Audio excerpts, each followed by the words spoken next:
Salut à toi et bienvenue, j'espère que tu vas bien. Alors si tu es sur YouTube, tu le vois, je suis pas dans le même environnement que d'habitude, faisait trop chaud chez moi, j'ai bougé pour être dans un environnement avec une clim, un environnement un petit peu plus agréable. J'ai coupé la clim le temps de la vidéo, le temps du podcast. Alors aujourd'hui, je voulais t'expliquer comment gagner la confiance de quelqu'un sur Internet. Je vais parler que d'Internet aujourd'hui, pas de téléphone ou quoi. C'est important aujourd'hui de savoir comment faire si tu vends des choses sur Internet ou si tu prospectes, si tu cherches des clients pour tes services. Hier, je ne sais pas si tu as vu ma vidéo ou écouté mon podcast, mais je te donnais la formule de l'indépendance financière sur le digital. Je t'invite d'ailleurs à regarder ma vidéo sur YouTube ou écouter le podcast à ce sujet parce que c'est un petit peu complémentaire. Un des piliers de l'indépendance financière sur le digital, c'est le fait d'avoir des conversations avec un maximum de gens, avec beaucoup de personnes. Je ne vais pas détailler le podcast d'hier, mais c'était en gros ce que je disais. Un des piliers pour gagner la confiance de quelqu'un sur Internet, c'est aussi le fait d'avoir des conversations, d'avoir des échanges avec les gens. Tu commences à comprendre peut-être que je suis un grand partisan de ce qu'on appelle le marketing conversationnel. Alors, j'aime pas forcément le terme, mais tu vois, le fait de vendre par la conversation, c'est quelque chose qui est important et que je fais sur différentes plateformes. Je vais y revenir. Mais la clé, elle réside, au-delà du fait d'avoir des conversations, elle réside dans la fréquence avec laquelle tu vas avoir des conversations avec des prospects. Cette notion de fréquence, elle est super importante. J'en parle de temps en temps. Il y a beaucoup de gens qui essayent, tu le sais sans doute, mais qui essayent de vendre dès le premier contact, tu vois, dès le premier échange, dès la première conversation. Il y a pas mal de boîtes qui comprennent qu'elles doivent parler à beaucoup de gens, pour vendre simplement, mais ce qu'elles font, c'est qu'elles vendent dès le premier message. Elles comprennent très peu qu'il y a une notion de fréquence, qu'il faut parler plusieurs fois et de manière, de plus en plus profonde avant de chercher à vendre. Je te donne un exemple d'un message que j'ai reçu sur LinkedIn ce matin. Alors c'est un message en anglais, je te le traduis rapidement en français, mais c'est quelqu'un, tu vois, avec qui j'ai jamais eu de contact en amont, j'ai jamais parlé avec cette personne, j'ai accepté son invitation sans trop regarder, je t'avoue, parce que j'en ai plein des invitations à accepter, souvent je les laisse traîner et parfois j'en ai 300 à accepter. Bref, là j'ai accepté un peu tout d'un coup et j'ai reçu directement le message suivant. Bonjour, nous sommes alors tu m'excuseras pour la traduction un peu approximative, mais en gros c'est en anglais donc je galère un peu. Nous sommes une boîte IT réputée d'Inde et on travaille avec 80 boîtes dans l'IT, dans le secteur IT, dans les technologies de l'information. Et en gros, on fait du website design, du web dev, de l'e-commerce, bref, ils font plein de choses. Je vais pas tout te mettre, du SEO. Dites-moi si vous êtes intéressé par nos services cordialement, et la personne met son prénom. On n'a jamais eu de contact auparavant. Et la personne, elle me vend directement ses services. Je sais même pas qui c'est, si tu veux, cette personne-là, et pourquoi est-ce que je lui ferais confiance. C'est ça le truc. Pourquoi est-ce que je ferais confiance à cette personne alors que on n'a jamais échangé auparavant, je ne connais pas la boîte. Enfin, pourquoi est-ce que les gens font ça? Si elle m'avait approché tranquillement et parlé plusieurs fois, tu vois, si on avait eu plusieurs contacts en amont, je lui aurais fait forcément beaucoup plus confiance. Et j'ai pas besoin de ses services en l'occurrence, mais tu comprends l'idée. C'est comme si tu demandais, et je prends souvent cet exemple-là sur la chaîne, sur le podcast, c'est comme si tu demandais quelqu'un en mariage la première fois. Enfin, si tu vas dans la rue, il y a quelqu'un qui te plaît, et au lieu de, tu vois, commencer à parler, je sais pas, avec une accroche. J'avais fait d'ailleurs il y a pas très longtemps un podcast qui faisait le lien entre business et séduction, mais tu vois, c'est comme si dans la rue, tu trouvais quelqu'un de beau ou joli et tu vas directement demander la personne en mariage. C'est pas comme ça qu'on fait, c'est pareil en business en fait. Tu as peu de chances de réussite si tu fais ça, si tu cherches directement si tu vends directement tes services, si tu demandes quelque chose dès le premier contact. Je sais pas si tu es en couple aujourd'hui, mais si tu penses à la façon dont ta relation a progressé au fur et à mesure, tu peux te rendre compte qu'il y a eu plusieurs contacts avant que la relation devienne sérieuse. Moi, ça fait plusieurs années que je suis avec la même personne. C'est très progressif, tu vois. J'ai pas demandé dès le début, je sais pas, un rendez-vous ou quoi. C'est quelque chose qui se fait naturellement. Enfin, naturellement, ça dépend des gens, mais progressivement, en tout cas, il faut plusieurs contacts avant que ça devienne sérieux, avant qu'on soit officiellement en couple, entre guillemets. C'est pareil avec un client. Si tu veux gagner la confiance de quelqu'un sur Internet, tu dois déjà faire une prise de contact, tu dois établir le contact. Et la deuxième étape, c'est d'attendre la permission de la personne en face de toi pour prolonger le contact. Je t'invite à lire le bouquin Permission Marketing, je crois que c'est ça, de Seth Godin, qui est, qui est quelqu'un de très connu, qui a fondé notamment Yahoo, qui a cofondé Yahoo, si je dis pas de bêtises, mais bref, c'est un peu un gourou du marketing. Et il parle de cette notion de permission, et elle est très importante dans le marketing conversationnel. Il faut que tu établisse le contact et ensuite que tu attendes que la personne en face te donne la permission pour aller plus loin. Ensuite, la troisième étape, c'est transformer ce contact virtuel sur Internet en contact plus réel en proposant par exemple un rendez-vous téléphonique ou un rendez-vous physique. Tu vois là, il y a 3 étapes et la 4e étape, c'est seulement à la 4e étape que tu peux vendre, pas avant. Donc tu vois, prise de contact, permission pour aller plus loin, pour échanger. Ensuite, tu transformes ce contact virtuel en contact réel, tu approfondis la relation, tu essayes de rendre plus réelle cette conversation, même si évidemment pour moi Internet c'est la vraie vie, il n'y a pas de doute là-dessus, il y a encore des gens qui doutent là-dessus, mais bon, ce sont des vrais gens sur Internet, il faut le savoir. Et ensuite, une fois que tu es allé à ce stade-là, que tu as approfondi ce lien, tu peux vendre.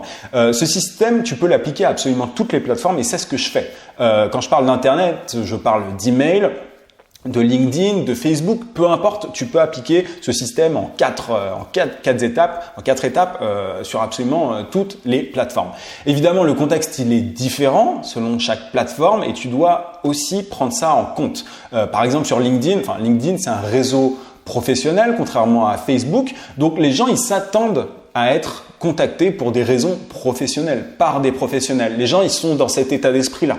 Donc, du coup, pour une relation professionnelle, les gens seront réceptifs plus rapidement que sur Facebook. C'est totalement faisable sur Facebook, mais en tout cas, sur LinkedIn, ils sont dans ce mindset, dans cet état d'esprit de « je vais sûrement être contacté par des professionnels pour faire du business ». Donc, forcément, le contact, tu vois, l'état d'esprit, le contexte est important. Et tu vois, ça peut être pareil sur des applications de networking comme Shaper. Tu peux aller plus rapidement vers la prise de rendez-vous, la demande de rendez-vous. Donc là, 3e étape dont je te parlais dans mon petit système, tu peux aller plus rapidement vers la demande de rendez-vous sur ces réseaux professionnels que sur d'autres réseaux parce que les gens s'attendent à ça. L'email, tu vois, pour le coup, c'est plus intrusif, pardon. Donc, c'est plus intrusif que LinkedIn ou que Shaper. Les gens sont sur ces plateformes pour être quasiment contactés par d'autres pros. Enfin, on s'inscrit pas sur LinkedIn pour rester dans son coin normalement. Donc, il y a une volonté des gens. Donc, il y a déjà une espèce de permission de la part des personnes en face de toi. Ça, c'est la clim qui est en train de chauffer déjà. Tu vois, t'as une espèce de permission déjà sous-entendue par les gens qui sont inscrits sur LinkedIn. Ils sont déjà préqualifiés, si tu veux. Par email, quand tu fais du cold emailing, quand tu contactes des gens par email, c'est beaucoup plus intrusif. Donc, tu vas devoir avoir une fréquence de contact beaucoup plus élevée avant de pouvoir vendre, avant de pouvoir gagner la confiance de quelqu'un par email. Bref, dans la majorité des cas, un seul contact ne suffit pas, il en faut plusieurs. C'est essentiel. Et donc, si tu veux convaincre quelqu'un de payer tes services ou d'acheter ton produit, il y a de grandes chances que tu doives lui parler plusieurs fois. Surtout si ton produit est cher. Plus ton produit est cher, plus tu vas devoir augmenter la fréquence de contact, la fréquence des échanges avec ton prospect. Donc, note, c'est important. Il y a peu de gens qui le font. Note les dates auxquelles tu dois relancer la personne avec qui tu as eu des échanges auparavant, avec tes prospects. Personne ne le fait et tout le monde s'arrête au premier contact. Il y a beaucoup de gens qui sont feignants en termes de prospection B2B, en termes de vente sur Internet. Les gens, ils s'attendent au premier message et si ils voient que la personne n'achète pas dès le premier message ou ne répond pas dès le premier message, ils s'arrêtent. Et c'est pas comme ça qu'on gagne la confiance de quelqu'un. Il faut être beaucoup plus soft et écrire vraiment avoir une fréquence plus élevée que ça. Donc, je voulais te raconter, je me suis noté ça, je voulais te raconter un truc. Évidemment, la fréquence, elle suffit pas toujours, elle est essentielle, mais le fait d'écrire plusieurs messages à quelqu'un ne suffit pas. J'ai un exemple concret pour illustrer ça. Actuellement, je fais de la publicité Facebook pour promouvoir une de mes formations premium qui est destinée à certaines personnes, pas à tout le monde. Elle n'est pas en vente sur ma chaîne YouTube ou sur mon podcast. Et j'ai eu une personne intéressée il y a pas très longtemps. C'est de cette personne-là dont je voulais te parler. Elle a regardé l'heure entière de conférence. Elle a tout regardé de A à Z. Elle m'a demandé à ce qu'on parle par téléphone, vu que c'est une formation chère. J'ai accepté parce que voilà. Déjà, j'avais des petits doutes sur Sur la personne, je me suis dit qu'elle achèterait pas derrière et je te spoil un petit peu la fin, mais je me suis dit qu'elle achèterait pas parce qu'il y avait certains indices. Dans la conférence, je donne beaucoup d'informations et là, la personne avait l'air un peu perdue. Elle voulait beaucoup de garanties. Donc bon, j'ai pris l'appel surtout pour comprendre les motivations de la personne, qu'est-ce qui l'a bloqué et tout. Donc on a parlé 1 heure au téléphone. Puis elle m'a écrit pour demander, j'ai dû arrêter le coup de téléphone, j'ai dit à la personne bon maintenant je dois y aller, je vous ai un peu tout dit. Maintenant encore une fois moi mon business n'est pas entièrement basé sur les fondations, sur les formations. Donc si tu veux pas acheter mes formations, c'est pas un problème, j'en ai rien à faire en fait que les gens achètent mes formations ou pas. C'est ça qui est assez cool. Je suis totalement libre par rapport à ça et c'est pareil pour les clients ceux qui veulent pas payer mes services, c'est pas un problème, je m'en fiche complètement. Donc là la personne je lui ai quasiment dit n'achetez pas ma formation, vous avez pas l'air d'être dans le bon état d'esprit pour avoir des résultats derrière. Elle voulait énormément de garanties. Quelques jours après, elle m'a écrit pour me demander de nouvelles garanties. Donc ça, c'était une personne avec qui j'ai eu plusieurs plusieurs contacts. Tu vois, la fréquence de contact, elle a été élevée. Donc on a eu plus de 2 heures d'échange. En fait, elle a vu ma conférence d'1 heure. On a parlé par téléphone pendant 1 heure. Honnêtement, c'était vraiment parce que j'étais curieux que j'ai accepté de parler autant de temps avec quelqu'un qui, je pense, n'allait pas acheter. Bref, là, au final, c'est moi qui ai dit à la personne n'achetez pas parce que voilà, vous n'avez pas le bon état d'esprit. Bref, donc plusieurs fréquences et la personne elle demandait toujours des garanties et à côté de ça j'ai eu un call ce matin tu vois de quelqu'un qui va acheter ma formation et qui va sans doute aussi payer mes services donc mes services d'agence et qui a assisté aussi à la conférence et on a passé beaucoup moins de temps au téléphone que la personne qui voulait beaucoup de garanties. Donc parfois la fréquence ne fait pas tout. Ça, c'est important de le savoir. Il faut aussi de la preuve sociale et mais malgré ça, il y aura toujours des gens que tu ne pourras pas convaincre et ça, il faut l'accepter. Tu vois, on fait tout simplement pour convaincre un maximum de gens, mais parfois, tu as des gens simplement que tu peux pas convaincre parce qu'ils n'ont pas le bon état d'esprit. Et voilà. Et en plus, la méfiance sur Internet, elle est de plus en plus grande et c'est normal. Et tu vois, la personne avec qui j'avais eu un contact, qui n'a pas acheté ma formation parce que je l'ai empêché de l'acheter, elle était extrêmement méfiante et ça, j'y peux rien. Il y a de plus en plus d'escrocs sur Internet. Je suis d'ailleurs tombé encore sur un escroc hier et du coup, forcément, le travail pour gagner la confiance des gens sur Internet, il est de plus en plus compliqué. Et c'est comme ça, tu vois. Donc, voilà, ça c'est un truc à savoir, mais tu augmentes dans tous tes cas tes chances de réussite pour gagner la confiance des gens sur Internet en ne faisant pas comme tout le monde, ne t'arrête pas au premier contact, tu vois. Et si tu ne t'arrêtes pas au premier contact, tu vas augmenter tes chances de gagner la confiance des gens et tu vas pouvoir derrière vendre tes produits ou tes services. Comprends bien que pour vendre un service ou un produit premium, tu dois parler plusieurs fois à un prospect. Les chatbots d'ailleurs aujourd'hui permettent ça, les chatbots Messenger, c'est un peu le sujet de la semaine pour moi, j'ai lancé une formation sur le sujet. Facebook Messenger, aujourd'hui, c'est la plateforme sur laquelle il y a le plus de gens au monde quasiment. Tu as 1,3 milliard de personnes et il y a des outils aujourd'hui pour établir justement le contact avec tes prospects de manière ultra fluide et pour prolonger en fait ce contact facilement. Tu peux avoir une grosse fréquence de contact avec tes prospects grâce au chatbot Messenger, grâce à Facebook Messenger. Et c'est sans doute aujourd'hui un des meilleurs moyens pour gagner la confiance de quelqu'un sur Internet. Ça dépend évidemment ça dépend de ton secteur, etc. Mais souvent, évidemment, enfin, tu vois, sur Facebook, il y a absolument tout le monde. Donc à partir du moment où il y a tout le monde, tu peux trouver n'importe quelle cible dessus. Il faut juste que tu sois conscient de ta cible.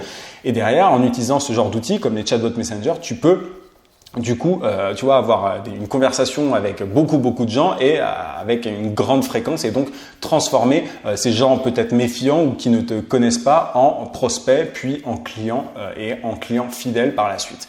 Donc voilà un peu, si tu es intéressé par cette formation que j'ai sortie mardi, il me semble, ouais c'est ça, j'ai une offre de lancement jusqu'à dimanche 23h sur Chatbot Pro, c'est une formation de 2 heures où je filme mon écran de A à Z, je t'explique comment créer un chatbot Messenger, puis ensuite comment tirer pleinement profit de ton chatbot. Si tu vends des produits qui soient physiques ou d'information ou si tu prospectes pour vendre tes services, aujourd'hui les chatbots Messenger sont une superbe option et c'est vraiment très sous-estimé. Il y a peu de gens qui maîtrisent ça aujourd'hui alors que c'est un peu la mine d'or actuellement, c'est une énorme opportunité à côté de laquelle il ne faut pas passer et c'est sans doute aujourd'hui les nouveaux emails, le nouvel email. Les chatbots, j'en suis persuadé, les emails ne sont pas morts, mais les chatbots deviendront sans doute les nouveaux emails. Et voilà, avec 80% d'ouverture de tes messages par rapport à 25% Pour un email, enfin, tu te doutes bien que les résultats sont beaucoup plus importants quand tu vends par email et quand tu essayes de prolonger le contact avec quelqu'un, avec un prospect. C'est quand même beaucoup plus efficace quand les gens ouvrent tes messages et les gens ouvrent plus leurs messages sur Facebook Messenger. Bref, si tu es intéressé, j'ai un tarif de lancement jusqu'à dimanche 23h. Après, la formation reprendra son tarif normal. Tu cliques juste en haut sur le i si tu es sur YouTube, sinon tu as le lien en description. N'hésite pas aussi à mettre un gros pouce bleu sur YouTube et à t'abonner à la chaîne si ce n'est pas déjà fait. Je te dis à demain, 18h comme d'habitude. En attendant, n'oublie pas, vie sans limite. À plus.